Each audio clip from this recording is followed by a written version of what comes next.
All right.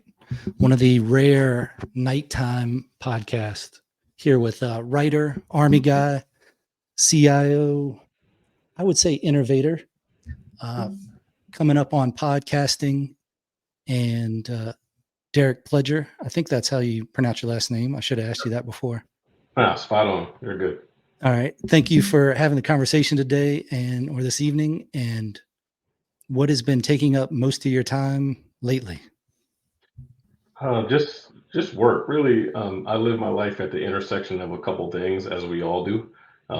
Work, fitness, family, self-development, and really service. So I think when you put all those into a bowl, some weeks it's more work than family. Some weeks it's more family than work. But for the past couple months, I'd say it's been work. Lots of international travel, Australia, Dublin, London, a bunch of different places. So work has been kind of kicking my tail a bit, but I love to work. Every day is a hump day for me, so I'm certainly not afraid of working. Both share some military background, so work is something that's just kind of in our DNA. Yeah, it's just always there. One of the things I didn't realize until I started this podcasting was how the time zones are split up. I mean, I knew there were time zones, Right. but I thought they all went on the hour. I didn't know they had some that went on 30 minutes. Yep. So there's places that are an hour and 30 minutes different, and that is strange. And then when you get into the daylight savings time, and not some places that do it, some places that don't, Right. some places are 2 hours different, and then some time of the year they're 3 hours different or 1 hour different. It's that's one of those things that I like a nice map to be able to look at all that so you can visualize the different time zones. But certainly when traveling, that is something to think about. Yeah, definitely tough. I did notice on some of the other episodes that you have some folks from Ireland and London and other places. So I guess you have to thread that needle too as part of your work.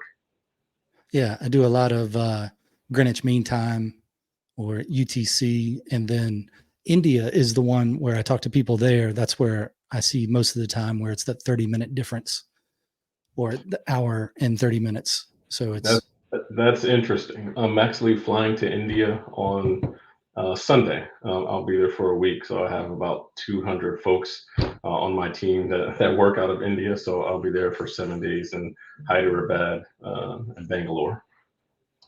okay. Is that your first time there, or? It will be my first time in India, so I'm not sure what to expect, but absolutely looking forward to it though. Yeah, I haven't been there myself. I've done a lot of research with it, with just writing books. And my first book had a lot of stuff going on in India. So the research was there, but I never set foot there. There are some places that I think would be interesting to see just for the scale of it, like Yeah. the ship breaking yards there, where they just drive the giant ships up onto the beach and then just start taking them apart. I imagine that is one of those scenes where you're like, that's pretty amazing, but also pretty terrifying, just seeing the beauty of everything and then the destruction of everything. Yeah, I that's don't know. the juxtaposition between those two things. I did see some pictures of that before. Would be interesting to see. Yeah, ship breaking yards. It's feels very Blade Runnery to me, kind of like pulling into I think the port of Kuwait, or at Shwaba at Spearhead in Kuwait, where they just had all the oil towers in the distance that were burning off the hydrocarbons or whatever through the stacks, and you just see the flames when you're pulling in at night. You're on top of this giant ship, and it has that industrial Blade Runner scene. There, though, you could taste the oil in the back of your throat. So it was, I don't know, maybe that's how the military has, for me, it can take a lot of beautiful places and make them not beautiful just because of the circumstances that you're there. Like Paris Island, for instance. I'm sure it's a beautiful place, but I don't really want to go back there. I got you. Did your military travels ever take you down range somewhere? You talked about Kuwait. Did you ever go to the Middle East? Yeah, I was deployed in 2003, right at the beginning. Was over there for a few months. We were a surgical company, so we were attached to First Division, and they were the ones that were doing the main push on the beginning. And I think that I was remember we got on the merchant marine ship the day after President Bush said the offensive was over. It was just a few days into it. We were leaving from Camp Pendleton, and we went through Beaumont, Texas, to get on the merchant marine ship and go over. Just not that many of us, maybe 25 Marines or so that were just cargo riders, and took us 29 days to get there on the ship. And most of our time was in Camp Coyote, right there on the border of Yep. Kuwait and Iraq. So we didn't, is one of those things where we were there if they needed us, but it moved so fast. And with the air support, it's easy to get people from the front line. So you don't have the old MASH unit type tents and shock trauma platoon going 20 miles from the front to get that first casualty wave and then going back. So yeah, I got you. I spent I think I deployed 5 or 6 times, a couple times in uniform, but also as a contractor. So my first time I went over was in 2006, and I was in Mosul, but I was in the 3rd Brigade, 2nd ID. So we were at the theater QRF. So we spent time Mosul, Kirkuk, Baghdad, Aqaba, you name it. We were all over the place, and that was when Sadr City was pretty hot at the time, and I got caught up in the surge.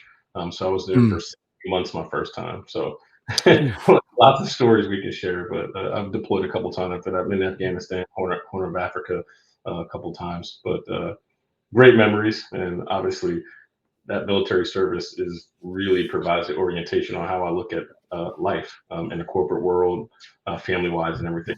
That discipline and making sure that you care for the person that's to the left and the right of you. Yeah.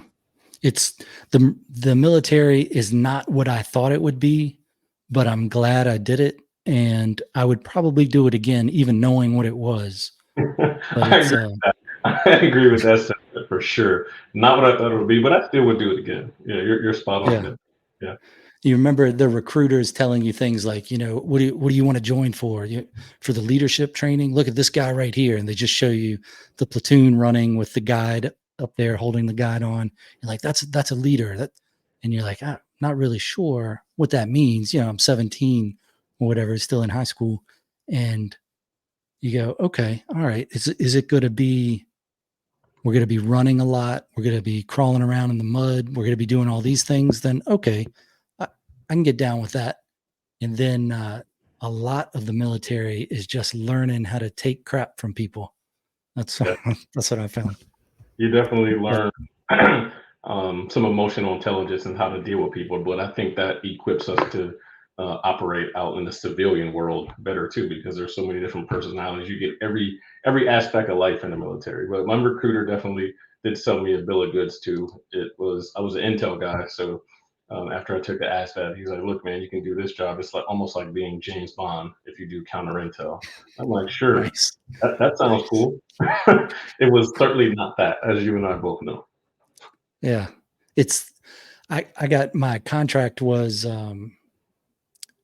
combat engineer or field radio. And however they did the contract. And I went when I was a little older. When I was 17, it didn't work out. My mom wouldn't sign the papers. And Gotcha. then I got on with the state police in Virginia, and they have the reserve split program where you can go to boot camp 1 year and then go to your reserve unit and do your drilling thing, the 2 days a month, which really is more than 2 days a month, but you have that. And then the next year you go to whatever school you're assigned to. And Okay. then Oh, so you split it up. yeah. So I was in the reserves, and I was a trooper for maybe a year or two. I did that in 98, and then was in the delayed entry program at the end of 99, went to boot camp in 2000. And I had enough vacation time from the state. So it made doing the push-ups easier because you're getting paid twice. So that Yeah. was good. Yeah. But it was, I was a little older. So I was 23 when I went, and I had it like things just lined up perfectly to where you're not in a relationship, you're not married, and then you can go to boot camp and not worry about anything. Because if you had that stuff at home to worry about, man, I didn't envy those guys. Yeah, But very different. So I was kind of the same. I went older too. I went to undergrad at Virginia Tech. So when I oh, graduated, I enlisted after that, and I could have went to in as an officer or go straight to OCS, but I didn't. I wanted to enlist, and my dad was in the Air Force, so I chose to go to the Army because I wanted to show him I ooh, was to show him I was tougher than him. And at that time, oh, we were given like 40 and 50K bonuses if you enlisted and you went to Intel or to one of those other MOSs. oh, Um, wow. but it turned out being the best, one of the best decisions ever made in life. So certainly do not regret it at all. I told this story before, but we were in at Schwaba, which was I think that's the port of Kuwait, and we were cleaning all the stuff up to leave. So we had I was in motor T, came out motor T. I went in with, it was supposed to be field radio or combat engineer. But then when I got to boot camp and you have that time, and I think it's the same in all the branches, after a certain amount of weeks, you go meet like a master sergeant or something, and they tell you what your field is Yeah. going to be. Okay. So I get in there, and the master sergeant said, okay, the beginning of your contract says field radio. The end of your contract says combat engineer. So your contract's void, your open contract. And I was like, okay, I'll be infantry. That's good. I was going in for that anyway. And he goes, so now you're going to be motor T. And I was like, motor T. And he said, if you can't truck it. And I was like, okay. So in motor T, and then so that's the little tidbit of the recruiters. But in Kuwait, we're getting ready to go back, and we're out in the motor pool outside of this place with a stone wall and everything, rumored to have like a mall inside, but it's maybe 129 degrees in Yes. the in the dirt, and it's not like sand like you're at the beach. It's like dirt. It's Yes. just dirt. So we're out there in the motor pool. We've got all our Humvees and trucks and everything ready to take over to the Nestle plant to get cleaned before it can go back onto the ship. And we're just sitting out there. The sun's going down. And then over the concrete wall, we keep seeing like a head pop up. And it's not all the time, but just every now and then a head pops up. It pops up. And then we find out later. Now we're out there sleeping on cots. At least we had the cots, but we're just out there sleeping between the vehicles. And then we found out later that what we were seeing was the high dive for the Air Force base, their Wow. pool. Yeah. Wow. I have a similar story. So I went to um, AIT, which is similar to like a tech school for the Air Force at Fort Huachuca. So a buddy of mine also was in tech school at the same time. I was Army, he was Air Force. So back in 2005, 2006 timeframe, Fort Lewis, now Joint Base McCord, they had two Mhm. separate bases. The Air Force side was McCord, the Army side was Fort Lewis. And we both got there around the same time. And it was a Friday. He's like, "Hey man, why don't you come over to our side and come to our DPAC instead of going to the Army one?" And I was like, "No, nah, just come to our side where it's probably going to be a bit more live. We're going to go have some fun." So I acquiesced, went to their side, and it was Steak and Lobster Friday. It was at Mm, that time I knew yeah. that, man, did I make the right decision? But all Yeah. good. The Army was, as again, I'll say it a million times, it was the best, one of the best things that ever happened to me. Yeah. I'm glad I did it. If I could do it again and keep all the memories or service from the past, I think I would try to do Air Force just for the fun of it. But with everything heating up in the world today, maybe I'll still get a chance to be a A-10 pilot. I'm just, let's It could, wait and it could, see. it's possible. It's possible. There's a Yeah. lot of geopolitical stuff going on right now, so we may be Yeah. getting called again at some point. Yeah. But the big thing about the military I like the most, I think, was just that you're there with so many different types of people, but you're on the same team. And Oh yeah, is Agreed. pretty great. Absolutely. Hmm.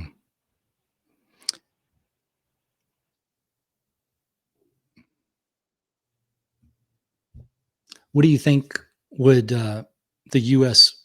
Do you think the U.S. would benefit from everybody having to do a stretch in the military? Like Where do you stand on that? yeah, Mm, I've had a lot of spirited conversations about this, and this is something that happens in Israel. It's not an optional thing; it's a mandate. When you get out of high school, you're going to pick up a rifle for 2 years, and I think there is some benefit to it. I don't think that we have the appetite to do it in this country, unless something mm, crazy happens, like a September 11th level. But you know, I have a 9-year-old son. For me, it's not optional, right? When he gets mm. out of school, he will be in ROTC, and you will pick up a rifle because I think there's an element of service, and that the way that the world is now, we live in a TikTok, Instagram generation, and it's so about self. And I think the military teaches you that it's not about self; it's about being selfless and serving a cause that's bigger than you. And I think we've lost that. So if it was conscription for us, at least for males, I would be. I would vote for that 100%. Now, that's super. Um, I would say not a lot that's controversial, that perspective, but I think our country would benefit from it considering where we are in society. What about you? Yeah, I like freedom, so I like the ability to not do it. That's I think that's nice. But I also think it's if you had a way that you could say, look, you're everybody has to do it, male and female, everybody, and it's got to be a year or two, whatever it is. And maybe what you get out of it is some sort of paid education if you want it after you get back, whether you go through a Yeah, trade school or maybe use the military as the trade school part, teach people something that they can use in regular life too. But I think you don't have to do, if you had to do it, you should have the option of combat and support. So you could, I think that's I mean, reasonable. if it hits the fan, everybody's going to be combat, but maybe What you about just, you know, what do you think about the draft though? Like when that happened during World War II, when people were getting drafted because we needed as many bodies as possible to defend the nation.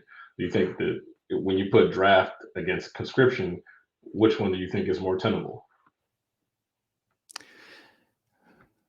yeah, I think if you have a just reason for a war, like for the survival of the country, that's why you have to go, then I think it's better than just saying you're going because we want you to go. Maybe you have to have more of the carrot approach and you say, if you go, you can do a support role and you can get this much credit for education or you can get this technical training. I think it would help everybody come together a little because Sure. you're you're always going to have those boot camp stories you can talk to everybody about. You're going to have some sort of common ground, and that's Right. probably what we don't have now is the common ground. Now, Yeah. what you would do with people that came into the country to immigrate in and were too old to be in the military, I don't know. Maybe you find something that they can do and support as well, and Right. Maybe build. everybody has to do something. Yeah, Right. Agree. yeah.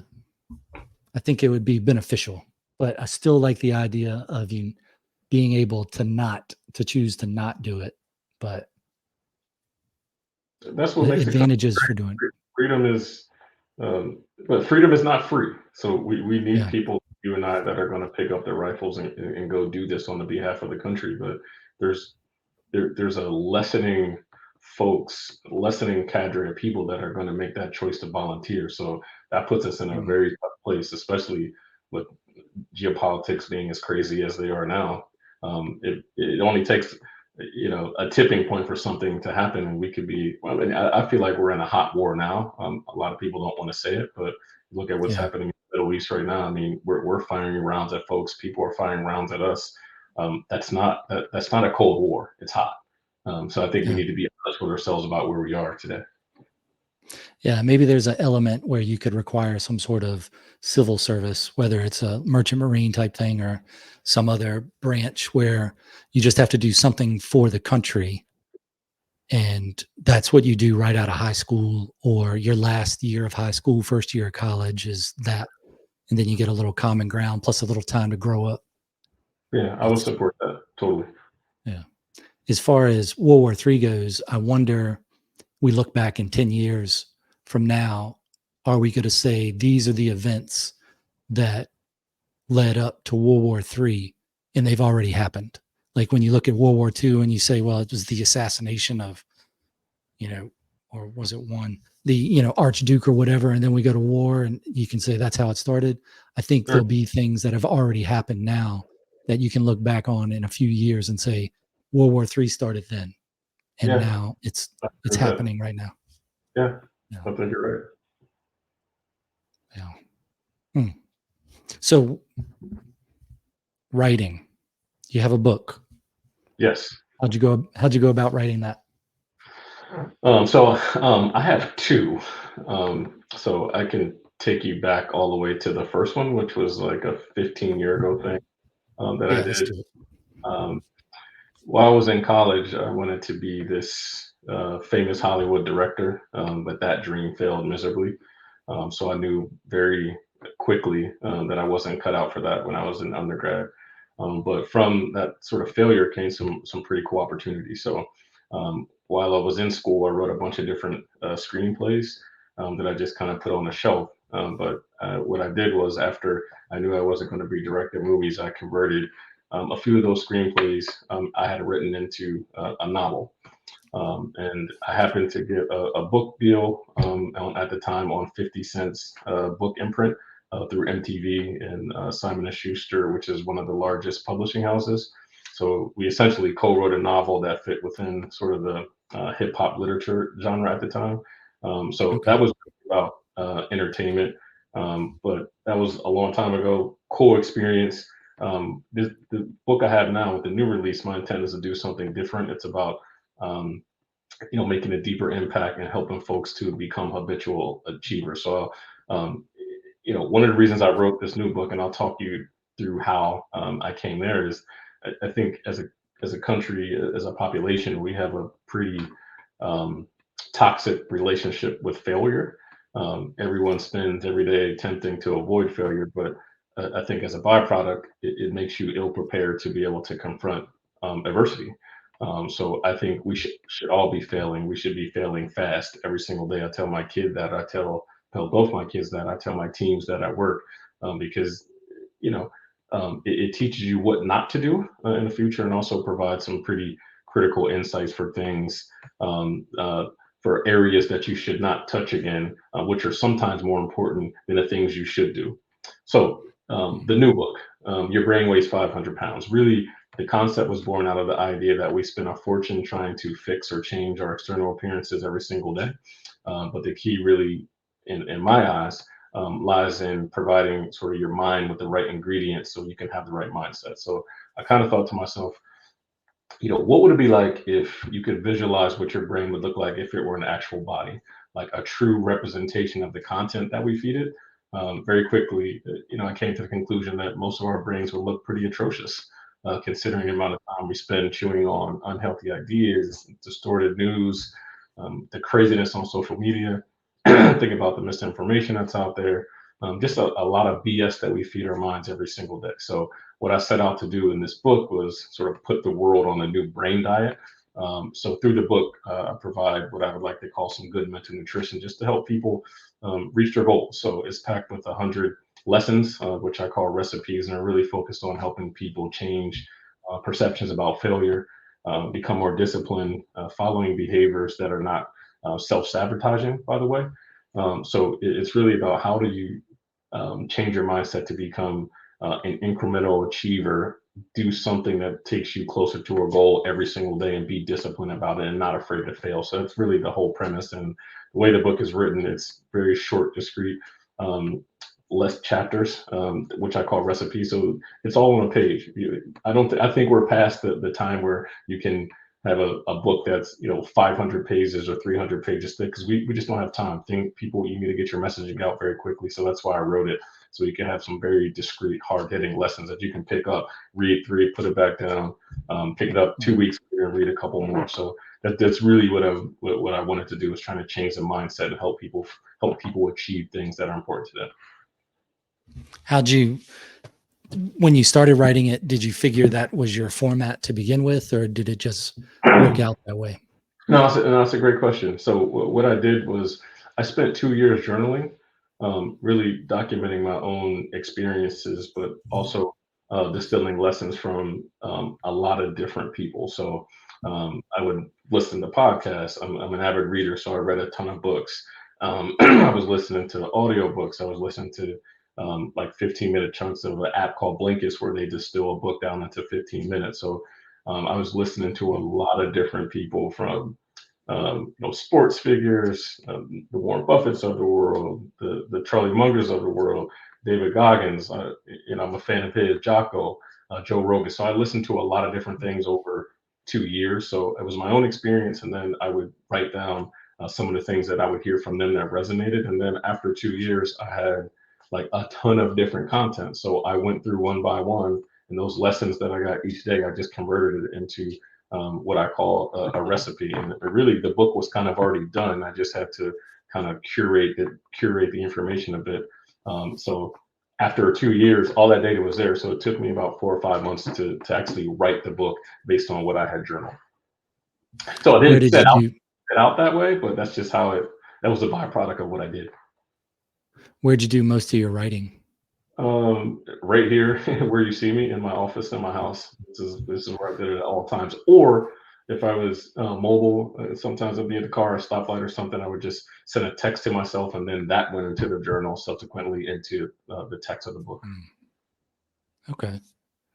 How do you get into that time and space to be able to start doing the writing, like to get into that, I don't know, that creative mindset, I guess? Did you just set the time aside and say, this is when I have time to write? Or did you just Yeah, hit when the mood struck? no, it's a good question. I'm typically a 5 a.m. in the morning type of guy. And at 5 a.m., a bunch of emails from work isn't happening. The kids are still asleep. The world is still kind of quiet, outside of the other folks that are early risers. So I would get up, go to the gym for about 45 minutes. So when I get back, just before 6 o'clock, it was like a quiet time from around 6 to 7. So that's the time I would use, do a little bit of meditation. I would read, and then I would just write one discrete chapter. So I did that for a couple months, and after some time, I had 100 of those. So I just put it all together. Went through a publisher down in Texas, and I had a book after that. So really, the bulk of the writing was at the same time, and it was in the early morning when the world is kind of slower. So it just gave me that space to be able to do it without distraction. Did you use any of those connections you did with your first book to help do your publishing for the second one, or marketing? No, that's a good question. I did not, because the first one was through a traditional publisher, um, and it's a whole different process than when you go through sort of a guided self-publishing like I did on the second one. So the first one, you write a manuscript, you pass it over to the publisher, they hack it up, edit it, and then they give it back to you and say, "Hey, your book is done. This is what we're going out with," and you'll get like, $1 per copy sold or something like that. When you self-publish or guided self-publish, which I did through a company called Scribe, you basically you write the book. They kind of guide you through the process. Some people, they have a ghostwriter. I didn't. I wrote the book myself because I've already been through the process. Um, but they help you edit. They do those things. They help you design a book cover, but you keep all of the rights to your manuscript, to the book. I own. I went to a publisher, but everything that is the book and around the book I own. So when you think about royalties and things like that, instead of making a few bucks off something that you sell, you might make 60 or 70% for a royalty. So it was really important to keep creative control, because all of the sort of lessons and things that I had in the book, I know I wanted to build a podcast platform based on some of the content. I know I wanted to do other things with the content. So it was really important to me to have creative control of what I put together. So that's why I went through sort of the guided self-publishing option through Scribe Media. That your website, the 500 pound Yep. media.com, is Yes. that a site that you did? Yes, it is. Okay. Between myself and some of the other teams, I think you traded emails with Naeem, Air Force vet. I give him a hard Mm. time about it all the time, but yeah, we have a team of folks that sort of help us put it together. So if you go to that website, really, it, it it is what we're trying to do in terms of taking the lessons that we have in this book, these patterns, these methodologies to become an achiever. So we're just using that. That's the center of gravity for what we're trying to do. So it's not just about books. We do events. I speak at colleges. I'll speak at corporations. For us, we just want to get the messaging out as to a wide of scale as possible. So it's not just me. There's other folks that kind of help me with this journey too, and that's the folks. Some of the folks and some of the people that you see on the website and some of the content that's there. It's certainly not just me. It takes a village to be able to do some of the audacious goals that we have to be able to achieve those. When you were putting your book together and you're taking notes as it comes to you, like if you're listening to something and you get an idea and you write it down in your notes or email it to yourself or text Yeah. it to yourself, how did you ever have a time where you had so much information that it was daunting to the point when you go back and look at it and you say, I'm trying to write this thing and now I have all these notes and it's pages maybe of these little ideas that you want to develop? How do you organize that? What was your process for that? So because I was so disciplined about not letting it stack up, because I can see a world where you have like 10 pages of notes that you don't kind of go through and curate and formulate thoughts behind. But I was pretty Mhm. disciplined about if I sent myself a text, um, uh, when I wake up that morning, I have that time after the gym, I would work out. I'd literally make sure I would go through that, characterize my thought, so I didn't lose it, because I was always afraid of not being able to articulate or lose that messaging. That was very important. So, for instance, sometimes it might be, 3 o'clock in the morning and I couldn't sleep and a thought happens. I would not let that. I would not let myself forget it. I'd get up immediately and come down to the basement where I am now and write that down so I didn't lose it, because there were some things that were so important that I wanted to make sure I can distill and get that messaging out within the book, that I didn't want to lose those things. So I would never let it just stack up to where it was unmanageable. Why do you think it is that ideas pop into your head at certain times? That's a great question. I think our subconscious plays tricks on us all the time. Because not many people know this, but 99% of the thoughts that you have every day are pretty much already baked. It's this thing called unconscious bias that um, our brain tries to give us shortcuts all the time. So when you think outside of that box and it's something that's novel and it's something that you're not used to, um, I think that's what we all pay attention to. And that's something I'm very attuned to, knowing that if something pops into my head that's not normal or it's not sort of the everyday thing, I really wanted to capture that. So why does it happen? I'm not sure. I think there's probably just triggers. Just imagine the average day that you go through. Most of it is kind of repetitive. You get up, you may get your coffee, brush your teeth, do whatever you do, take your shower, go work out. It's so repetitive that we're on autopilot most of the time. That's why I like reading and doing other things that take you out of sort of that um, hedonic treadmill where you're doing the same things, because I think that's when it creates new brain synapses. So you can actually think outside of just doing your normal routine. So I always try to force myself to kind of say, if I'm going to the same 7-Eleven that's down the street, sometimes I will go a different way. So Hmm. I'm just not on autopilot and force myself to think or come up, or at least give myself the space and capacity to be able to think about something different. Yeah, I can recall taking classes in statistics was one where I could tell I was using different pathways in my brain than I normally did when you're doing stepwise regressions of things or doing R squared and scatter plots and all that, Yeah, where I could feel that part of my brain heating up. And I'm like, man, this is not the usual thought right. center. It's But you like that though. You enjoyed that, didn't you? Yeah, well, I had to take some days off of work to do that homework sometimes because it just you got to get in that other place. Yeah, I But got you. yeah, Right. yeah. Yeah. But I don't It's know trick. how. how much of the population actually enjoys that, because people like shortcuts and not having to expend a bunch of calories or brain power to get things done, because we're comfortable. Mm. And I don't think a bunch of people are seeking discomfort. For me, I think you know, bliss is on the other side of discomfort. Does it suck getting up at 5 a.m. every day? Yeah, it sucks. It's not fun, but I do it anyway. And the byproduct of doing that is I have space and capacity to create. Because without waking up at 5 a.m. in the morning to go work out, which sucks, I would not have had the capacity to be able to write this book, which is now a real thing that exists, right? So I think it's a balance between is is the pursuit is the pursuit that you or something that you want to achieve, is it worthwhile for you to embrace the suck that you have to do to get it? And I think that's a conversation that many of us are refuse to have with ourselves. Yeah, yeah. People just get comfortable and then they say Yeah, this is good enough. Yeah. yeah, agreed. Mm. Well, I mean, if you're listening to Dave Goggins, you're on a different level from most people anyway. So Yeah, yeah, definitely. It's an acquired taste, and he's not for everyone. But I mean, for a guy like me, military guy, that coming up, my mom had 3 jobs, so for me, like having a crazy work ethic was just something that was just normal.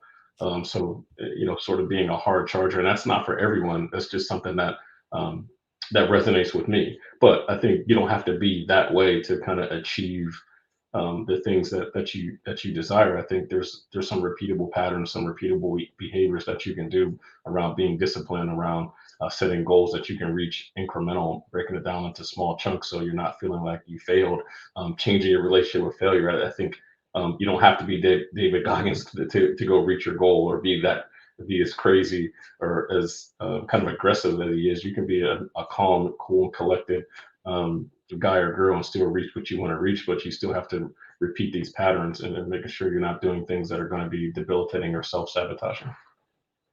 yeah, it is good to have role models to see and go, okay, that's like your mom working those jobs and you get that work ethic. It's there's a lot of things like that where I look back on being older and go, wow, I'm glad life lined up like that. So I Yeah, had that time of that experience or that person to be able to see what they were doing, that example to follow.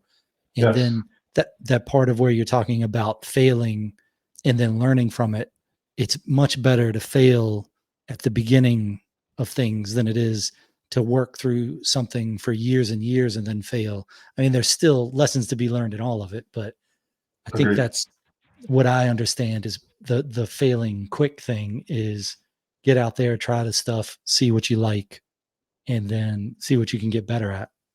I know, but think about this. Like, remember when you were in elementary school, middle school, and this is indicative of the American education system. The, the whole idea is to not fail. Get your A's, get your B's. Oh, you got a D, you're terrible. You got an F, you're Mhm. awful. And everyone makes you feel really bad about it. And even our parents reinforce that same idea. But the folks that are the most successful in the world are the folks that fail the most. Think of you know, we can talk about sports stars. You can talk about Jeff Bezos of the world, like business leaders. They succeed because they failed at so many different things and embrace said failure. But for the other folks that, hey, we're running away from failure, you don't have enough reps to understand what not to do to get to what you want to succeed at. So this whole structure that we have here is kind of setting our young folks up to not want to not want to expend the time and the calories and the reps to be able to get good at something because you're afraid to Yeah. fail. So I think that's Right. mad. Yeah, it's like the Roosevelt speech, "The Man in the Arena." Of course, that can be anyone, male, Yeah. female. Yep. But that's a great one to read if something doesn't go your way, just to remind you and go, okay, all right, I'm gonna get back at it. But I like it. I Let, like let, it. let me With follow up on that. Why do you? This is something I always like to talk about when I'm on podcasts and talking to different creators. Um, why do you think people quit? I think it's that disheartening. They think they put a little bit of time into it and it didn't work out, so now they're going to go try something else. That's probably the thing. Like they see it as too hard. What do Yeah, you have on that? I think um, I agree with you, first and foremost, but I think it's something a bit more sinister within our minds in that, Okay. you know, I talk about this all the time that our brain is not really, and our mindsets, they're not it's not a democracy. We can take charge of it if we want to, but we don't want to because discomfort. It feels good to have leisure, right? It feels good to not do something hard. So if you come against some adversity, your brain's going to tell you, "Oh man, just relax. It's too hard, man. Just chill. It feels good to stay in these covers and not get up." I think we've been conditioned to um, sort of succumb to that thought process whereas our ancestors didn't have that ability. So think about when we were just hunter gatherers and um, we had to go out and get food. We couldn't go to the nearest Walmart or Target to get food. It was not optional. You're going to get up and you have to go out there and hunt and provide for the village or your family. We didn't have choices now. Now we have choices. Our choice now is to be discomfortable. Um, Back then, we didn't have a choice to be discomfortable. You are going to be uncomfortable because you have to live. And I think civilization has um, sort of pushed us or conditioned us into um, running away from things that are going to be hard. So I think it's easier to quit. And people like easy. We like delayed gratification. But the folks who understand that delayed gratification, there's not going to be um, good prizes on the other side of it. I think those are the ones that are typically going to be able to achieve more or achieve more desirable results in their life. Yeah, we're basically house cats at this point. Yeah, that's a great way to put it. It's You said it better than me, safer. but that's good. Yeah, It's safer. Yeah, I think the thing that keeps, in my experience, it's the experience of the feeling of failure and the feeling of success, and then that's how you determine what you're going to do in the future. And if you don't have those things when you're younger, like if you didn't learn how to lose or you were always winning, and then you have something that you come up against, whether it's in sports or education or whatever, and it doesn't go your way, that I think that's how you get that stereotype of people that peaked in high school, is because yeah, everything was easy and they were just so good at it, and then they didn't overcome that adversity. When I was in motorcycle school for the state, and that was one of those classes that you could either do or you couldn't, and I think it was 2 weeks, and you're riding the motorcycle around. Most of it, I'd say 90 to 95% of it, was just under 2 miles an hour riding slow and going through cone courses and everything. And it was you can't fake it. There's no studying you're going to do. You're either going to be able to do it or you're not. So the studying is practicing and getting up after you drop the bike, however many times. right. And there were people in that class that were great at riding. And when we went out and did, I think it was called box skids or grass skids or whatever, where you have a square and you're driving around it in the grass and you have to skid the bike and then keep going and skid the bike and keep going and skid the bike and keep going. That the people that were great on the asphalt and the slow courses before, that hardly ever fell over, and I fell over a lot, but they hardly ever fell over, that when you get out to the grass, that they were not willing to give it the gas and slide around and give it the gas and slide around. And for the ones of us that fell a lot, and there weren't that many in the school, that I was probably the next to the worst, and then the worst one dropped out. So then I was the worst. So that's tough. But Yeah, I got but you. on the grass skids, I was awesome because I wasn't afraid to fall because I had been falling so much the The whole week time. before. Yeah, Yeah. Yeah. yes. So That's wrong.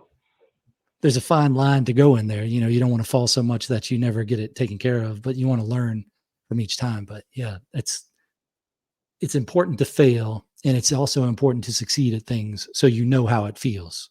And Yes. then when you're sitting at home and something didn't work out for you, what's going to make you keep going again is that feeling when you're sitting there going, man, what could I have done differently? What could Yeah. I have done more? And then it makes you want to go out and try it again. And it does seem like there's a lot of people in society now that are just willing to do just enough to where they don't have to be uncomfortable or minimize it and then just have other people do it for them. So if it's us or the cave people, they definitely had it harder and we definitely have it easier. You can see that it's easier for us just based on the things we busy ourselves being aggravated with.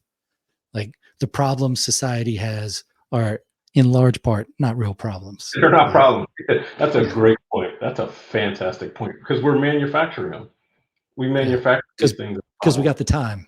Yeah, you can drink your sugar drink and eat your ho-hos and be outraged about whatever that doesn't really matter because there's not a saber-toothed cat trying to kill you. Totally. Right. I Yeah. agree 100%. I think a lot of people need to hear this messaging. There's another thing that I think is um, that haunts us, all of us, but it's such a disgusting phenomenon, and it's procrastination. Because if you really pull the covers back on what procrastination is, it's when you want to achieve something or complete a task. You have the time and capacity to do so, but you don't do it. Like that's just the craziest thing in the world. And I know things happen in life, but if you have the time and the capacity to get something done, you know it needs to be done. You look at it, you walk past it, and you just don't do it. Um, that's a that that is a very debilitating thing to do to yourself. And the folks that are decisive and choose to do that thing that they don't feel like doing, they're always going to be more successful and they're always going to make more progress than the folks that succumb to procrastination. Because again, to me, your brain is not a democracy. You need to take charge of it and just go do those things that even if you don't feel like doing it, just do it because you'll feel better after that. There's a ton of things that sometimes I might stop during the day and say, man, I really don't feel like doing this right now. But Mm. there's another part of me just says, just do it. And then when I do it, on the other side of it, I feel a sense of accomplishment. And then when you start doing that a lot, you start to build up momentum. And then after a while, you sort of take charge of your own mind, and you're able to get a lot more things done. So I talk to a lot of my mentees about the same thing. But it's a process, man. Just culturally, we're just not there. Um, I think we just want that ease, just like you said. We want to be house cats. Or I don't know if we want Yeah. to be house cats. That's just what we are now. Yeah. There's plenty of people that want to be house cats. Yeah, The that's true. They choose One of to. the things with the military and in policing, we had this rope climb. I'm sure you're familiar with it, where you climb up the rope to whatever height, and then usually you have to ring a bell or grab something and say something. Yep. And I'm glad that in middle school, I think was the first time I ever climbed a rope like that. And I don't think they do it anymore because they took them down when we went out of middle school. And I don't remember my brother ever doing it, my little brother, but Yeah, my I don't older think brother, great at it. Yeah. they. So in the academy, the State Police Academy in Virginia, they have the ropes in the gym, and you have to climb up to the top, grab the rafter, and yell "trooper." And Got it. So do the they still first do that? day, Or they do not do I that think anymore. so. I Oh, think okay. they still do it now. In intermediate school, maybe they don't have it, but I think they still have it at the academy. And I did that the first day, got up there, and I didn't use the right technique. So I was using all arms and not the legs, where you lock it in and then just stand up, lock it in, stand up. Mhm. So then the second day we get up there to do it, and I was like, "Oh man, we're gonna do this every day." So I Right. get up there and I get halfway up, and I'm like, "Man, I could go all the way up, but there's plenty of people that don't go all the way up." So I was like, let's just call it a day. Let's just call it a day. So I go back down. Arms were hurting or whatever those excuses are you tell yourself. Yep. And man, I felt so much like a failure after that. And you have a PT log where you have to fill out if you fell out of a run or you didn't make it to the top of the rope climb or whatever, you have to Yep. fill it out and you have to explain why it happened and what you're going to do to keep it from happening in the future. And I didn't realize that was the first and last time I ever didn't make it to the top. It was like, okay, I know what this feeling is like, so I don't want to feel that anymore. So I really feel bad for people that never tried it, that never made it to the top, never had the opportunity to try something, and then have just settled with whatever because they don't think they can do it. So that stinks to be in that state of mind. But Yeah. I also equate that with a foot pursuit. Like when you're chasing somebody in policing, you could stop and they could run away and nobody would blame you because they're not there. They don't know what's going on. People get away sometimes. Yep. Sometimes. And then I go back to that feeling of the rope, and that was just quitting. That's all that was. It was getting halfway up and quitting. And I was like, nah, I don't want to do that in a foot pursuit. There's plenty of stories you can say about foot pursuits, like the first one I was in where I went 10 feet and I felt like I was made of concrete. I was like, man, what is going on here? That adrenaline dump that just goes through everything. Yep. So that's another reason you got to get that experience in. So it's not like that all the time. But Yeah. I hadn't had anyone get away on foot before just because of that rope. And I'm glad they had that in the academy. And I was like, man, that's good stuff. And when I went into the Marines and we had that rope climb, I saw some other people struggling with that because they were right out of high school and maybe they never had that chance to do it and then not do it. Although in the Marines, I think in the military in general, that not making it to the top is probably worse than not making it to the top in a police academy. But That's quite true. I always made it to the top in boot camp and the other times when we did the obstacle courses and the O courses, because you have the technique down. So that says something about life and learning and experience. But also being able to share a couple of that story about not quitting with other recruits and just talking to them later and going, yeah, that makes sense. Because you can't quit.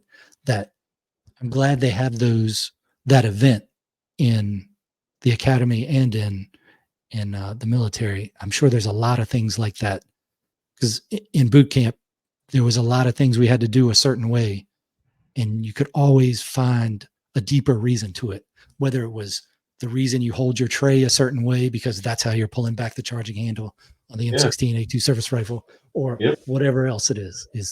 So I like that the thought went into it. But let me ask you a question because this is you're picking at something I think is important.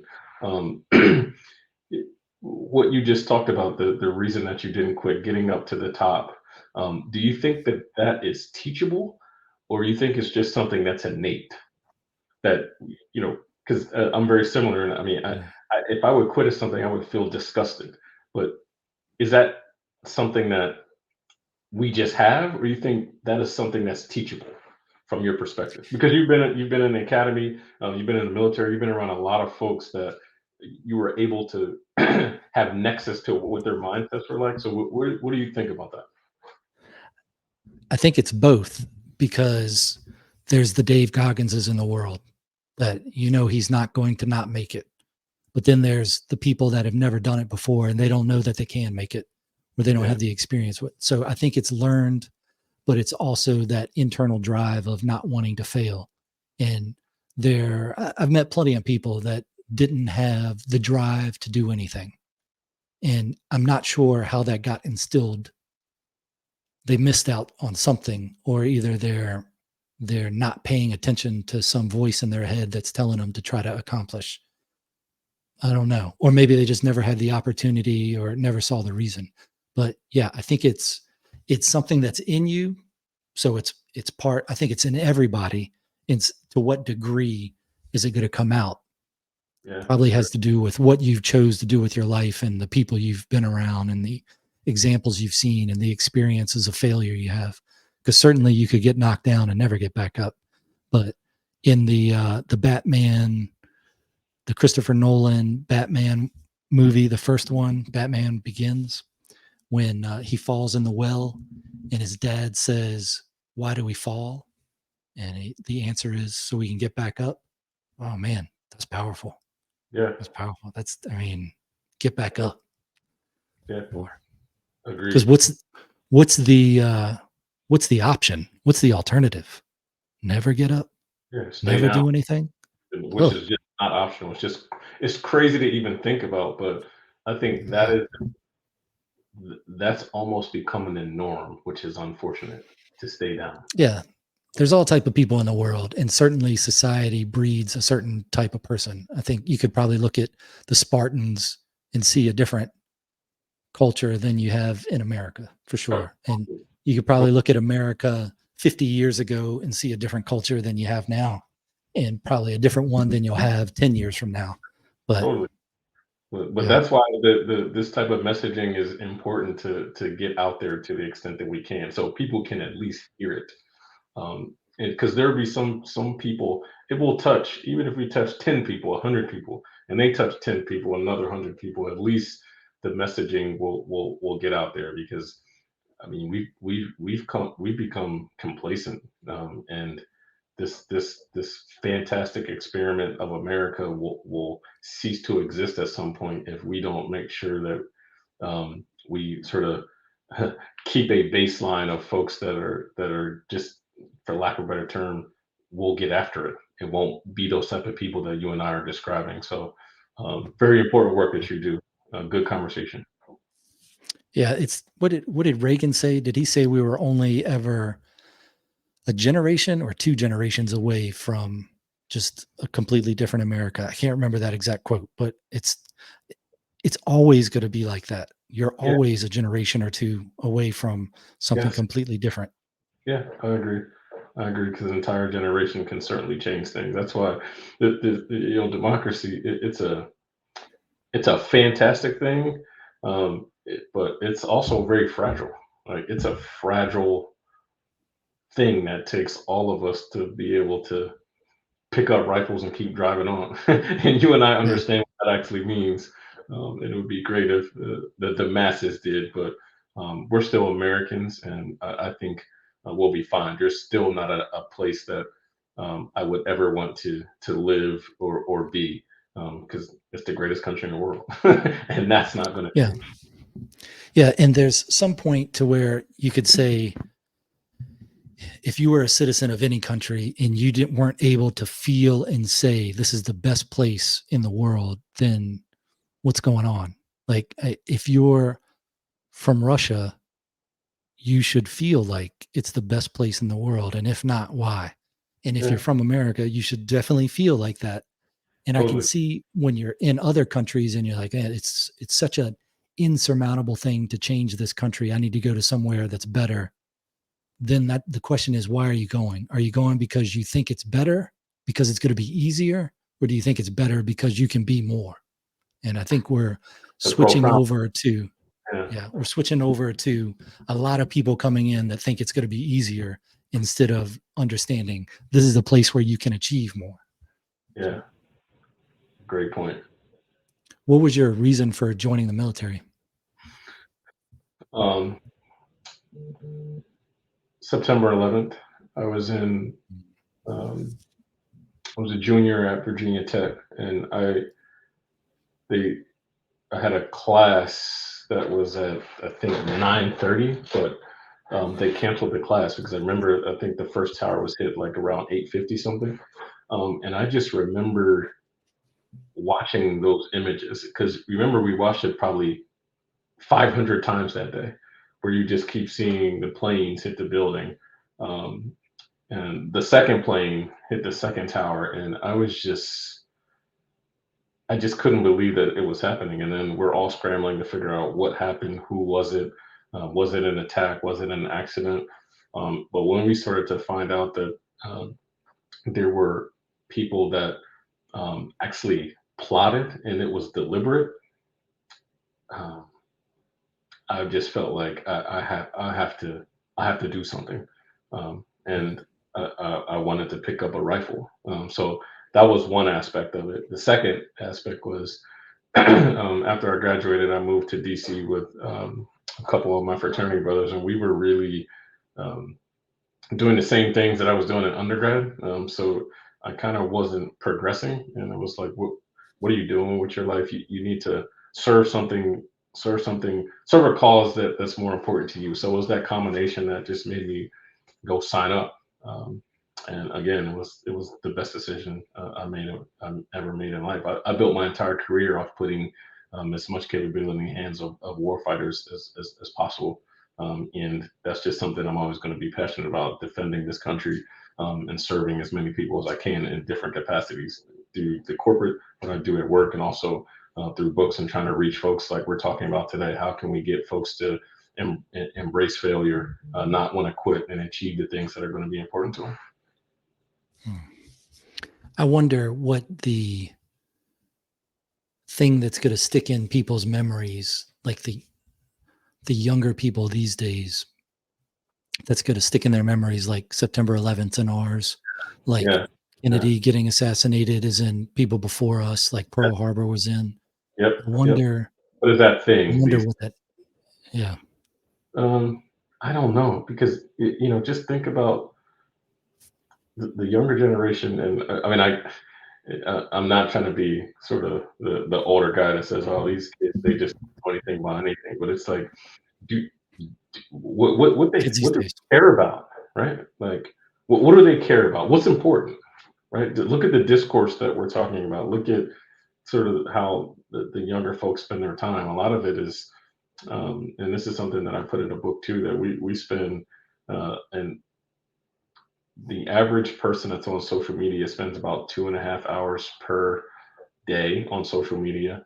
And there's about, according to Smart Insights, there's about close to 5 billion people on social media, every single across the world. And so that's a combination of, you name it, TikTok, Telegram, all the normal ones that we do across the world.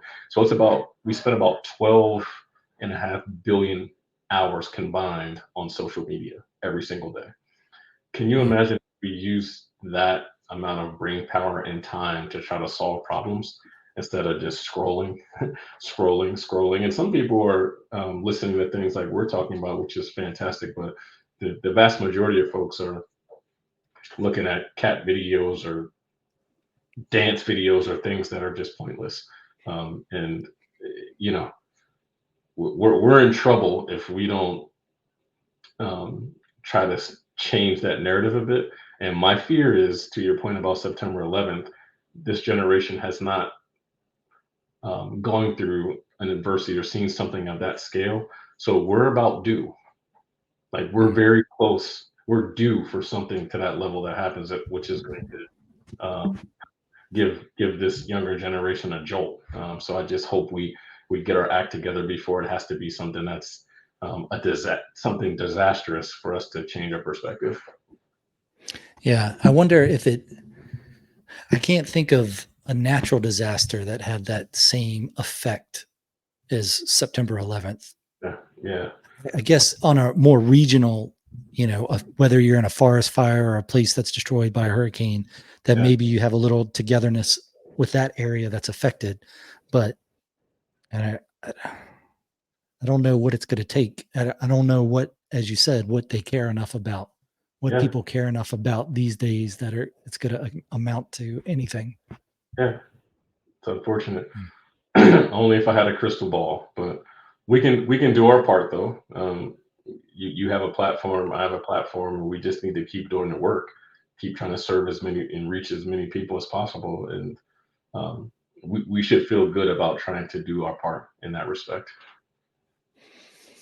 How does your military experience affect your writing? Um, I think the way I write now, the military has um, a tremendous influence on the why, right?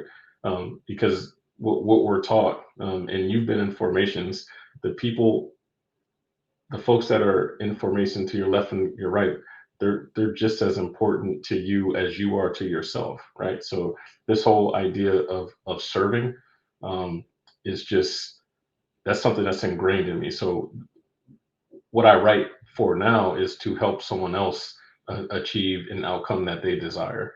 Like there's this one scene in Black Hawk Down, and I've watched that movie probably 1,000 times. I can literally do it word for word in Mm, many of the scenes, but it's at the end after they run a Mogadishu mile, and Eric Bana, he was the SF guy that was in there, and one of the main characters, Josh.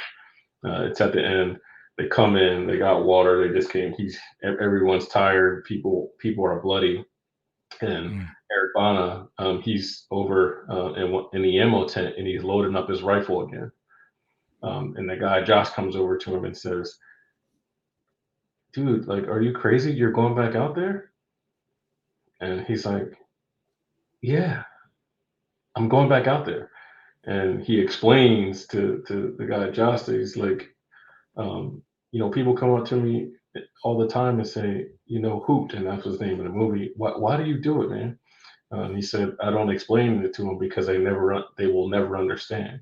And the mm. reason that he does it is because of the people.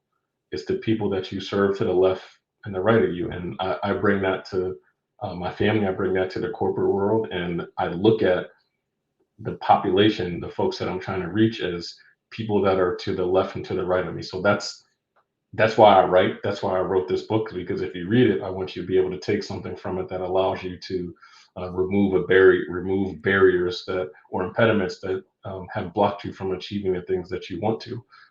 And there are things within this book that I think that you can follow, that you can model that will help you do that. So the military sort of is um, all through why, and it has been the impetus for why I write what I write now. And there's going to be more along the same pathways around how do I help people achieve the things that they want in my life. Are you working on those things now, or are they bubbling up in your mind? Yeah. So when I wrote this one, I already wrote it as a series. So there's a couple um, books that are already going to be um, on deck after this one. So I've written outlines for them, but I didn't do the journaling, that process that I explained to you. I'm going to do that same thing. So Mm, there's one that's called, 500, because this whole 500-pound thing is what sort of the center of gravity of what we do. So it'll be 500-pound strategies for achieving greatness. So we talk about, hey, these are the things that you need to do. To keep in mind, these are some lessons, but the next book is going to be a bit more practical and say, hey, here is a dedicated process. This is what you need to do in order to achieve the thing that you want to, and that's sort of a lifestyle autopsy. Where are you in life? What have you done? What have you not done? Because where you are is a byproduct of the work that you put in. Next phase in our process is having some being honest with yourself, um, doing assessment of what it is that you want to be or who it is that you want to become. The next part of that process, the third part, is really around how are you going to keep yourself honest? What type of execution plan are you going to put in place to reach those goals that you talked about? And then the fourth part of that process is around metrics, and reflecting on the process you've been there, and then do it all again, come up with your next goal. And it's just something that should be cyclical for folks to be able to achieve. So I'm going to get deeper into no kidding, practical things, practical process you can follow to achieve vice just giving you 100 different lessons that should be things that you should keep in mind as you're thinking about going forward. nice. I like a little action items. So Yeah, yeah, that'll be a good read where you can plug things in and work a system. That's one yeah, thing the military definitely has is those different ways to yeah, problem absolutely. solve. Yep, you're spot on. Yeah, it's good. It's good. There was a thing that I thought if I ever, I guess it's a thing that I should try to do instead of waiting to have to win the lottery or something to be able to have a lot of money to be able to do it. But I'd like to start a company called Why Are You Poor? And Wow. then it would be like a non-government agency that works with the government. And Okay. basically, you have people that sign up, or somehow you have to go through this company to figure out if you're going to get public assistance. And Right. figures out why you're poor. Are you poor because you didn't have a good starting line and you just need a little bit of help, need a little training, and then you can Yep. get to this point? So that's a good investment for government money, Totally. for the country's money, for the taxpayer money. Let's Right. invest in those people so they can achieve. Or are you poor because you just made bad decisions and you didn't know any better? Okay, Yeah. well, we can work with that too. Or are you poor because you're just lazy? And you You're chose lazy and you're waiting for the, yeah. for yes. You made all these bad decisions. Do you want to turn it around? And if you want to turn it around, here's how you do it. Or you're just lazy, and I guess what they would have called back in Babe Ruth's time, you're incorrigible. So it's just Yeah. not going to get through to you. So now Yeah. you're not going to get the government funding, or you're going to get the minimum government funding, or whatever. You're going to have some different option. I haven't worked it all out yet, but If you solve that problem, my friend, even if it's an NGO, you'd be super well off, because obviously we yeah. have a big problem there. But there's a spectrum to your point. There's some folks that their starting line is way behind others. We have to account for that. But there's Mhm. this, I think there's this mushy middle that fits into that category that you described, where it's just, you could be lazy, you're comfortable, you're used to being taken care of, and it's just easy. You go fill out some paperwork and you get resources from the government, which I think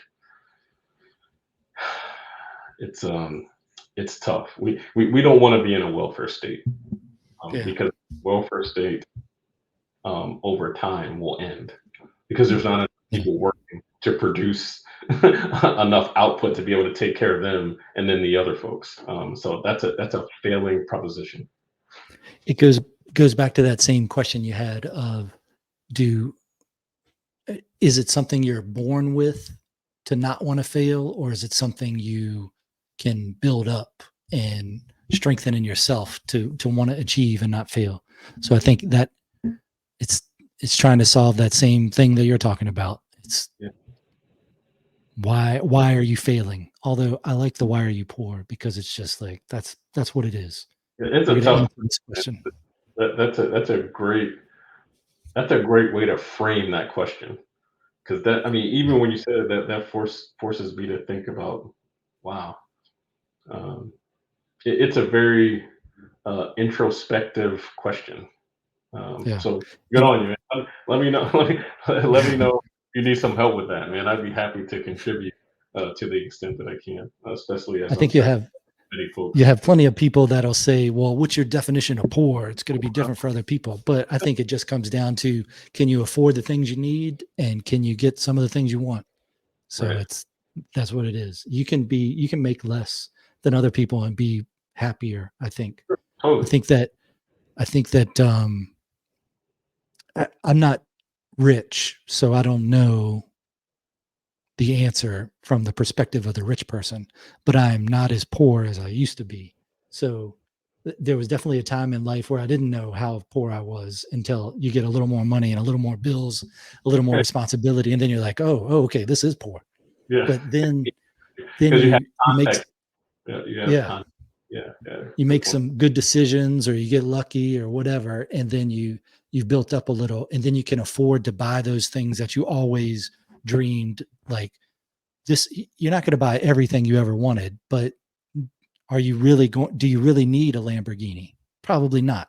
But when Sure. you were a kid, if you had the money, would you have gotten a Lamborghini? I think 100%. so, But because why is not? that, even if you can get that Lamborghini, is that rich? What about all the folks that are super wealthy but they're miserable, Yeah. right? Is that Yeah, I rich? think Right? Like, that's the I don't point, is you can have enough means to be able to get some things that you thought were going to change your life, to realize that's not changing your life. You're just an unhappy person that hasn't accomplished anything, that has a little more money, than an unhappy person that hasn't accomplished anything that doesn't have a lot of money. yeah, So, yeah, I yeah, think that's the lesson. For you could be super rich and still not feel great about yourself. yeah. Maybe. I don't know. I haven't been super rich, so I don't know I, that perspective, but it makes sense. I think that's fair. Look at our issues with suicide. I mean, not only Mm. on the military side of things, but there's a veteran side, but there's a lot, there's a a significant amount of folks that are super well off that they're still empty and commit suicide because something's still missing, and they have tons of money. So Yeah. there's something that's very um, pervasive in that community when you have a ton of money, but you're still sort of unhappy because just because you have things doesn't mean that you're going to be rich per se.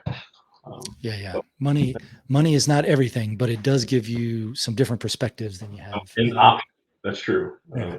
Yeah. Uh, So my with your, dad always says, um, yeah, you money's not everything. He said, well, next time someone says that to you, um, when they say, "Hey, money's not everything," and you tell them, "Hey, well, tell me what it ain't." I mean, his yeah, word. And it's hard for someone to describe. And they'll say, "Well, it's not happiness." Then, well, how come it's not? Can it get you things that's going to make you happy? Yeah. So it's a sort of a circular thing. But anyway, you had a question that you're going to. yeah. What's your CIO path? How did you get to that level, and what does it entail on a daily basis? Um, yeah, getting to the C-suite is a combination of many things.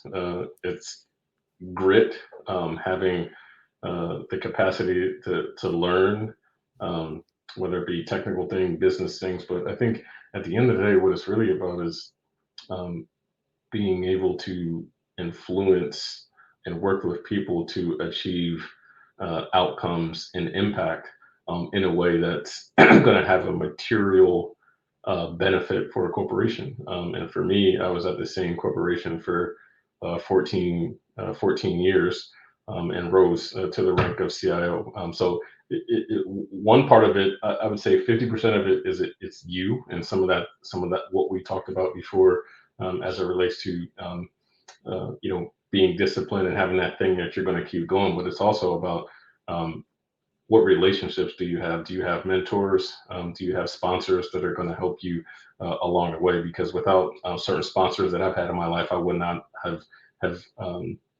made it to that level because there's certain behaviors, there's certain things that you need to do that you have no clue if you've never sat at that table that you need to do to be able to get to that table or to be invited to the C-suite. So I was very fortunate in that I was a hard charger. I knew how to deal with people. I was not necessarily always about myself. It was about service. It was about customers. It was about driving outcomes, and I wasn't really afraid of um, articulating how I drove specific outcomes and then the benefit it had to the corporation. So having the right sponsors, putting in the work and volunteering for things that are difficult is good. Or you can kind of be in the rear with the gear and not step up for some of the more harder tasks. But then you don't get the reward for when you complete said hard task and then your leaders are saying, wow, this guy's really putting in the work and here's the impact he's having on the corporation. So I did that across multiple different um, projects, multiple different programs, and that's how I made it to the C-suite. So a CIO, it's really about making sure that you equip your corporation with the technical tools, the information technology tools, the data tools to be able to serve customers. At the end of the day, that's what it is. Fortune 500 companies, their job is to provide some sort of value for an end user like you or I. So a CIO's job is to make sure that those folks that are providing um, capabilities to the end user, that you equip them with the tools to do so. CIOs, we're gone. The idea that a CIO is sort of a back office type of person that just provides employees with a laptop or provision some cloud for them to get work done. We're so far past that. CIOs are now business leaders that need to be very strategic. They need to partner with the business, the folks that are trying to go out there and gain new customers. That we need to kind of do things together such that we can help a company grow. So CIOs are really business guys now that happen to be um, adept at technology and putting teams together that can help businesses grow or increase margins to make do better things for the shareholders. Yeah, I think I would call the business leaders, I'd take it back to that motor T reference, which is you're driving the vehicle. I mean, you Yeah, got the workers that are doing things, that are working on the vehicle, doing things in it, that you're a part of a crew and you're the one driving it. So yeah, I you got to agree. figure out where it's going. I Yep, like that one. there you go. With you, with your in your bio, it talks about technology and innovation. And whenever I see innovation, I think creativity and how it's developed. So, how did, in your experience, have you seen innovation or creativity in the professions you've had, and where do you think those ideas come from? Where do you think that innovation originates? I think innovation is something that is not um, purposeful, and that's I know that's sort of a loaded thing to say, but I think innovation um, you create that condition for a team to be innovative. And what that means is, and it goes back to failure. Innovation doesn't happen when you try something one time. You think about the light bulb. We've all heard about how um, it was 10,000 times in order to kind of get it right to be able to make the light bulb work. Innovation happens. It doesn't happen in a vacuum. It happens in failure. It's the byproduct of failing. So for me, innovation is creating the conditions where a team or an individual feels safe to be able to try things, and if it doesn't work, it's okay. So I built that sort of condition for the teams that I have ran across my career, and I'm certainly going to continue to do so because I think when you give people that space and you're not judgmental about failure, that's where innovation lives, and it doesn't have to be something that's sort of a purposeful saying, "Hey, you must innovate for this particular reason." I think it's something that's a little more organic.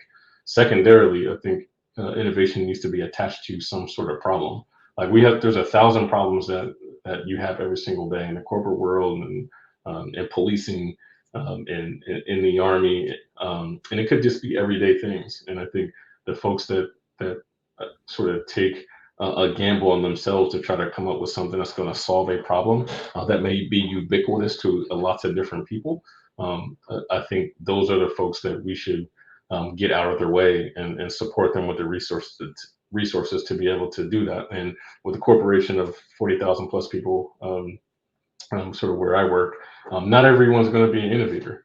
Everyone's not built to be an innovator, but when you do find that cadre that are, you need to be able to nurture them and create the space that they can innovate and not sort of try to get in their way of being innovative because you're saying that, hey, all these problems must be solved in this way or that way. You got to give them that space and the freedom to maneuver to be able to execute on things or to think out of the box and do some things differently. So I think that's really how innovation is is nurtured as it relates to being in a corporate environment or anything else for that matter. Yeah, creating that space for it. I like that. I think that Edison quote, or the quote attributed to Edison, is something like, I didn't figure out, I didn't fail 10,000 ways making a Right. light bulb. I figured out 10,000 ways that didn't work. I think exactly. Yeah. Yeah. So that's again, it goes back to failure, right? Like that idea of embracing failure. We talked about that multiple times today because I think it's so important for us to be able to progress. And then running from it, if you run from failure, then you're going to be a failure. And it's a very simple thing, but we need to do less of that. Yeah. Jocko has a good video on failing, and his is, it's that one where he's like, good. This this didn't work out the way you wanted. Good. More time to do this. More time to learn that. And that I, that saying was in the Marines when I was in, which was good to go. So that's how it happened. We flipped the Humvee over and it's stuck in mud now. We can't get it out. And then, the platoon sergeant would say, oh, good to go. Let's go Oh, get some really? block and tackle or something. So it was good to go. So he shortened it to Uh, good. That's uh, okay. That's okay. I'm not sure what the Army says when, the regular saying anytime something doesn't go right in the Army, but for the Marines, it was good to go. I mean, for us, Or, it's just kind of just Roger that. Like, hey man, hey man, okay. then broke your leg. Hey, Roger that. Or drink water and drive on. I mean, that's something Mm, that we always said.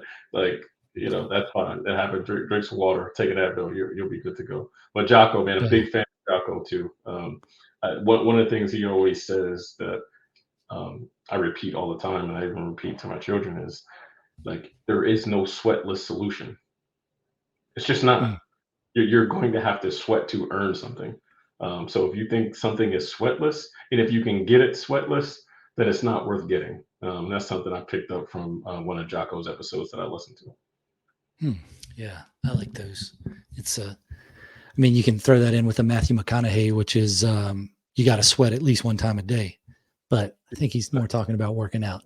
Yeah, yeah. No, I listened to. Did you read his book? I think it's called Green Lights. I haven't. Yeah, Who's it's is that Jocko's book or Matthew's Matthew book? McConaughey. Yeah, it's Matthew McConaughey's book. I've read some of the cliff notes on it. It's really good. But that's on my list. It's just I need to find the time. That's all. Okay. He when he was on Joe Rogan, that was pretty good. So those are the podcasts that I listen to a lot, or when I started with podcasts was Joe Rogan's back probably, man, that was probably 2017, 2015, 16 timeframe. I can't remember. I was out in we were out west in Oregon then, I think, when I started listening to it. And I can see how it's changed through the years. He's been doing it a lot longer than I've been listening, but there was a few years where I listened to every one of them, and now I have so many other podcasts I listen to and so many other things I'm doing. I can't listen to Yeah. all of every one of them, but I try to. No, And listen to Joe Rogan. I listen to Jocko. I listen yeah, to the Huberman, Alex. I mean, I listen to all these guys. I think there's nuggets of wisdom that you can get from all of them. And as I was going through that 2 year journaling process, some of their sort of influence will probably come out in some of those lessons that I put in the book, just because I believe in some of the things that they're saying. So I try to yeah, simplify it and make sure it's easier. It's easy for the masses to consume, and not necessarily you'd have to go listen to 1,000 different podcasts to get the goodness. So no, definitely appreciative of the messaging you guys are putting out there. yeah. The ones I listen to mainly now are Jocko's, Joe Rogan, and um, Tim Dillon. I listen to his just for the comedic relief. Plus, his podcast used to be a little wilder, and now they just make a lot more sense now. And he just No, tells it in a humorous way that I'm sure some people get aggravated at, but I really like his take on things. And then I listen to Adam Carolla and Jason Whitlock. Jason Whitlock's I'm like the Fearless podcast. I really like that. There's so many commercials in it that aggravates me, but you got to pay the bills. I understand that. yeah, yeah. And I Haven't heard I've that one. looked. Need to take a look. Oh, yeah, it's a good one. It's a good one. The On your website, it has a thing for a podcast, and it says coming soon. So, what are you doing, getting ready for your podcast? So we're going to do something a little different, just to sort of the traditional, sit in a room talking back and forth, or doing the virtual thing. I think ours is going to be a bit more active, and it's not like we're trying to choreograph it like it's a show or something. But I think because failure is a topic that I talk about and embracing it. I think we're going to make it conversational when we're kind of doing an activity, and make it reflective of sweating. And that doesn't mean we're going to be working out. Hey, we might work out sometime, but we're going to be doing a thing that's not easy, so that we can talk about the challenges in the podcast within the construct of nothing that you desire is going to come easy. It's going to be difficult. So the way we're going to do it is it won't be the same. The way the podcast will work is it'll always be different. The way we're filming it, what we talk about, who we're going to have on it is going to be. It won't be something that's repetitive. So we're just trying to figure out what that looks like. So I think we're going to start that later in the summer when the weather breaks, at least on the East Coast. So we'll start that up, and we'll definitely let you know how it's going to roll. Yeah, I'm gonna look for that. What kind of obstacle equipment are y'all using, like cameras and things? Oh man, that's really a question for Naeem, who helped set this up. But he used to, no kidding, do documentaries, do full production in DVDs and a bunch of different things. So from a technical perspective, he's gotten all that covered. I'm just sort of the idea guy and saying, hey, wouldn't it be cool if we can do X? And then he's going to be the one that does the execution of said idea.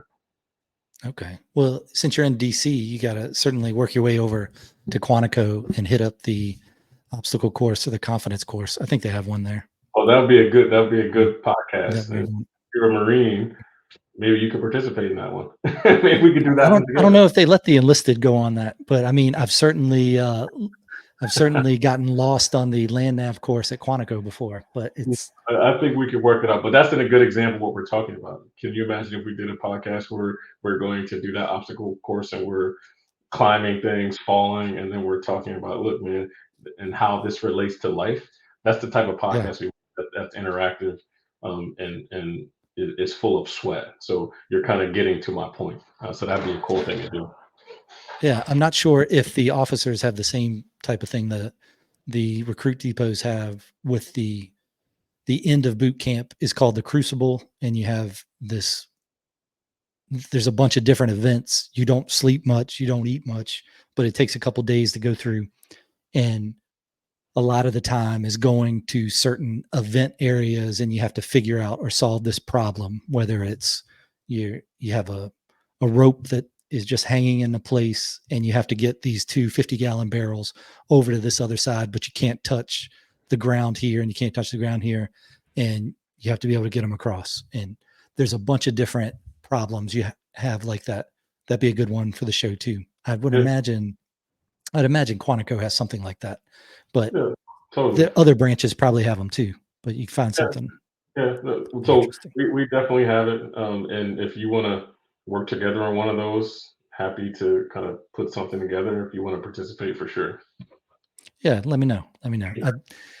I last time I was at Quantico was on a reserve weekend, and we were doing. I think it was the last time, and we were on the land nav course, and we found all the stuff we were supposed to, and then we had to lay an ambush for the other squad that was around there doing whatever they were doing.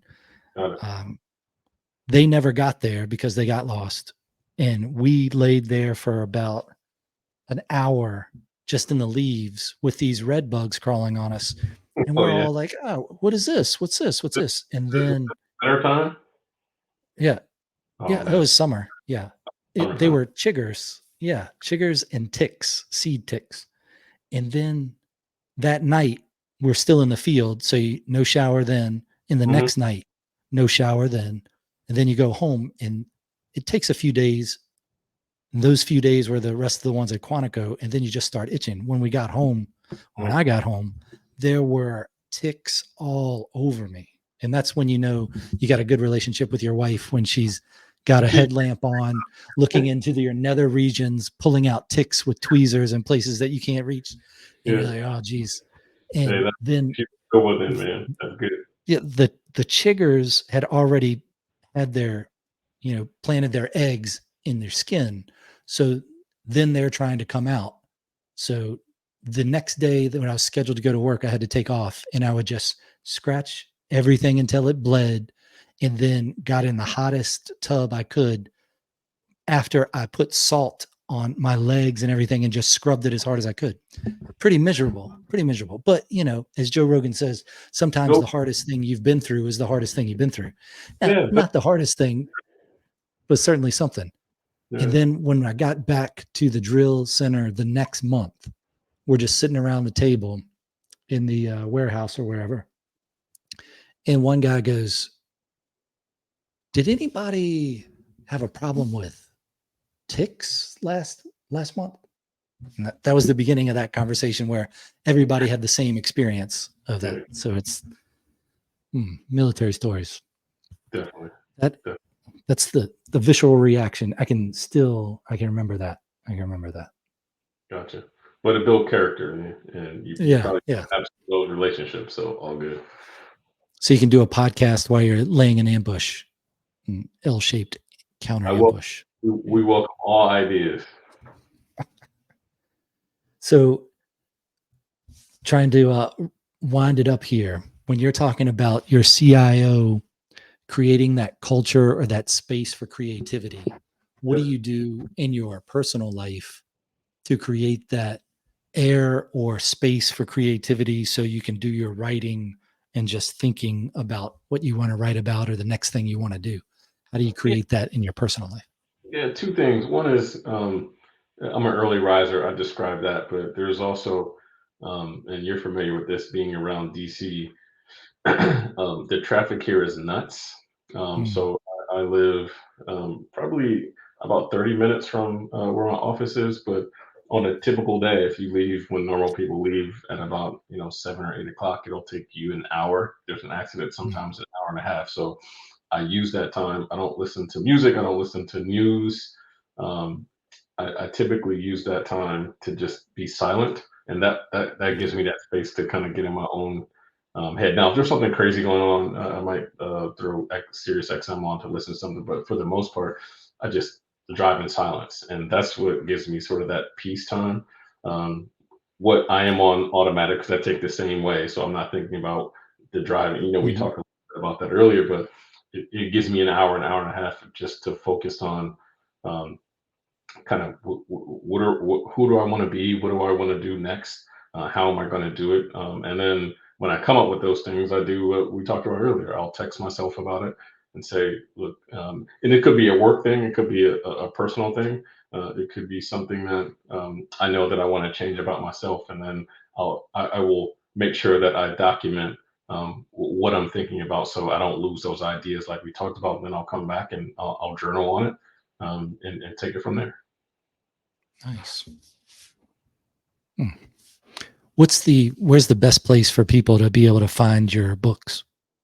It's on Amazon. That's the best place that you can get it the fastest. You get it from BarnesandNoble.com, a bunch of all the normal places, but I'd say the best place is Amazon because in terms of fulfillment, folks have reported to me that that's the fastest way that you can get it. So it's just go to Amazon, search for Your Brain Weighs 500 Pounds, and it's obviously on there. You can get it quickly. You can get the hardback, you can get the paperback. There also will be an audiobook that will be on Amazon in a couple weeks. Um, but yeah, the website, there's a bunch of different information. Our website is 500poundmedia.com. Then we're on across all the socials at 500pound media. So there's a lot of engaging content. We put out short videos, short films. There's YouTube, same thing at 500pound media. And again, our whole platform is to try to help people become what we call habitual achievers. So appreciate you having me. I'm looking forward to staying in this fight to try to get people to change their mindsets a bit so they can just live a better life and achieve the things that they want to achieve. Yeah. Do you have your authors page set up on Amazon? It's there. Yep. It's Okay. just, I think it's author. You can just go Amazon, and then when you do the slash, it's just Derrick R. Pledger, my name, and that's the author central page. Okay. I'll see if I can get a link for that. I have some links for your website and for, let's see, YouTube, Yep. Twitter, or X. I wish Yep. they called it Twitter X. I think that would have been okay. And Yeah, then, I still messed that up. Like everyone still calls it Twitter. yeah. Yeah. And then I also have a Pinterest. I didn't know that was still going on, but yeah, We you got the mentioned Pinterest link. Naeem, who helped us set us up. He's kind of sort of a social media. He's a very creative guy, so he knows a lot of um, technical things and how to arrange certain things. He's just good at it. Air Force veteran of 20 years, so he's like my partner in crime on everything that we do as it relates to 500-pound media. So anytime you see me or hear me, he's in the background, sort of choreographing something for sure. All right, very nice. I like the website. It looks good. I That's appreciate it. half of it is showing up and having a good looking website. So that's nice. Yeah, definitely. All right. Well, I appreciate your time and all those links will be in the show notes. So Excellent. If people are listening and they don't have a chance to write it down, they can go to that and just go straight to it. Any other thoughts in closing? No, just I appreciate the time. There's a lot of nuggets that I learned something from you today, which I knew that I would. There's a lot of nuggets in here, so um, I think there's a potential for us to work with each other in the opposite course and do a podcast and do some things in the future. So let's make sure we Yeah. stay engaged. Yeah, for sure. All right. I appreciate your time and your conversation. I'll talk to you on the other side of this. Okay. Yes, sir. All Thanks for right. having me.